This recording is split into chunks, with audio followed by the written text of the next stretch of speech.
কন্যা সন্তান নিকৃষ্ট নয়, তারা অপ্রতিরোধ্য। আসুন আমরা কন্যা সন্তানকে মর্যাদা ও সম্মানের সাথে আলিঙ্গন করি। প্রতিটি মেয়ে বৈষম্য ও পক্ষপাত থেকে মুক্ত, সমান সুযোগ, শিক্ষা এবং ভালোবাসা পাওয়ার যোগ্য।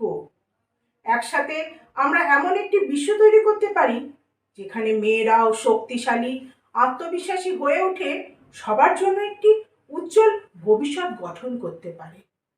আজকে আমাদের পরিবেশনায় একটি একক নাটক। লেখক শ্রী সুভাষিস ঘোষ ঠাকুর, কণ্ঠে অমিত রয়। নাটক কোজাগরী। ব্যাপারটা যে এতটা চরমে পৌঁছবে বুঝিনি ঠিক। সরলডির হাটটা বসে ঠিক নদীর পাশেই প্রতি শুক্রবার। এ সময় পাটের গাঁঠরি কিনে শহরে চালান করলে বেশ 2 পয়সা আয় হয়, সেই কারণেই যাওয়া। চেনা প্রায় সবাই। হাট প্রায় ভাঙার মুখে। হঠাৎ সুজন দোকানি এসে বলল, বড়দা ভাই, একটা ছোট্ট মেয়ে হারুর চায়ের দোকানের বেঞ্চিতে বসে আছে, একা। ঘরদোর কোথায় তা বলতেও পারছে না, সাথে কেউ নেই। কজন মিলে উঠে গিয়ে দেখলাম, এক মাথা ঝাঁকড়া চুল, পরনের জামাটাও অপরিচ্ছন্ন, কান্নার জল আর হাটের ধুলোয় দুটো গাল মাখামাখি। জিজ্ঞেস করলে কেবল মামার নাম বলল নিতাই সামন্ত। মা বাবা কেউই নাকি নেই, গ্রামের নামটাও জানে না। কিন্তু এভাবে 6-7 গ্রামের লোকজনের ভিড়ে ঠাসা হাটে এনে একে এভাবে একা রেখে যাবার মানে? ইচ্ছে করে দায়িত্ব মুক্তি নয় তো? রং কালো, কিন্তু মেয়েটার মুখটায় বড় মায়া। সন্ধে হয়ে আসছে, কি বা উপায়? কিছুই ভেবে না পেয়ে হারুর জোর জারেই বলেছিলাম, যাবি আমার বাড়ি?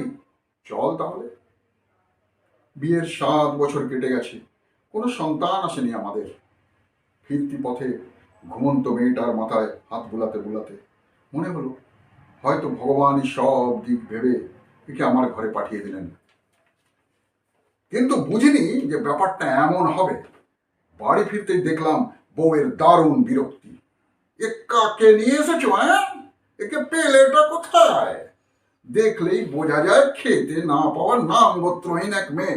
দূর করো, ছেলে হলে তো কথা ছিল। একটা মেয়েকে ভরণ পোষণ দিয়ে বড় করা, কি হবে তারপরেই বা? বিয়ে দেবে? বংশ পরিচয়হীন এই মেয়েকে পার করতে কত খরচ খরচা হবে জানো? দেখে মনে হচ্ছে উপসে আছে। দুটো ভাত বেড়ে দিচ্ছি, খাক, খেয়ে বিদে হোক। মৃদু কণ্ঠে বিরোধিতা করতে চেয়েও ধোপে টিকল না। খানিক চুপ থেকে বললাম, বেশ, তবে না হয় কাল সকালটা হোক। বউ ঝাঁঝিয়ে উঠল, আজ পূর্ণিমে, রাত হলেও আঁধার তো নেই। সামনের ছিদামের গোলাঘরে গিয়ে শুয়ে পড়ো, নয়তো সামনের গিরিয়ার মাঠে। কত জোনাক জ্বলছে, রাতকে দিন হয়ে আছে। স্টিলের থালায় বাড়া গরম ভাতে একটু নুন দিয়ে নিমেষে খেয়ে নিল মেয়েটা। কি জানে কোন মমতায় আমার চোখের কোনটা অযথায় ভিজে উঠল। অন্ধকারে কুপি নিবিয়ে শুয়ে পড়লাম আমি। মনটা হু হু করে কাঁদতে লাগলো এই এক টুকরো অচেনা মেয়েটার জন্যই। দোর খোলার আওয়াজ পেলাম। জানি বউ যা ভাবে তাই করে, ওকে বাধা দিতে গিয়ে তুমুল অশান্তি ছাড়া আর কোনো লাভ নেই। জানলাটা খুলে চেয়ে রইলাম। আকাশে শুক্লা চতুর্দশীর চাঁদ, দূরে দূরে কোথায় যেন শাঁখ আর ঘন্টার শব্দ। আজ কোজাগরী লক্ষ্মী পুজো, ঘুম আসবে না, হয়তো সারা রাত জেগে থাকবো আমিও আজ। হঠাৎ চমকে উঠলাম, ওই তো, হ্যাঁ হ্যাঁ ওই তো, ওই মেয়েটাই তো। কিন্তু ওর 2 হাতে ওটা কি? বুকের কাছে আগলে অতি আদরে নিয়ে চলেছে একটা ধবধবে লক্ষ্মী পেঁচা।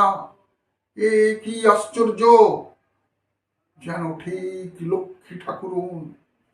কোথায় ওর সেই ছেঁড়া জামা, অপরিষ্কার মুখ, জ্যোৎস্নায় এ কি দেখছি আমি?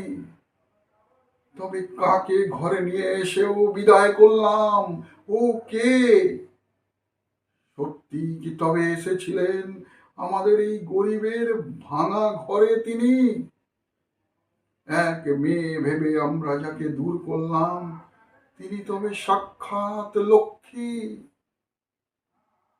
হায় রে পৃথিবী, এমন কত লক্ষ্মীকেই আমরা কেবল মেয়ে হবার অপরাধে হয়তো হারিয়েই চলেছি, অনাদরে, অবহেলায়।